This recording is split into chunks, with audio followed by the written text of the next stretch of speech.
समोर दिसत आहे वसई स्थानक. सध्या सिग्नलमुळे तिकडे एक एक्सप्रेस गाडी थांबली आहे.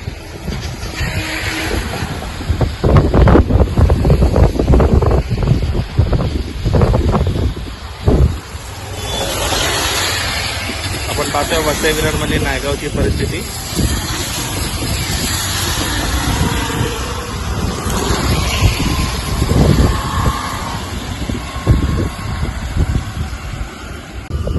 सततच्या पावसामुळे सध्या नायगाव स्थानकावर गर्दी थोडी ओसळली आहे. कारण की सर्वांना सुट्टी जरी जाहीर झाली असली तरी एमर्जन्सीसाठी काही प्रवासी अजून सुद्धा स्थानकावर आहेत. ट्रेन थोड्या लेट आहे.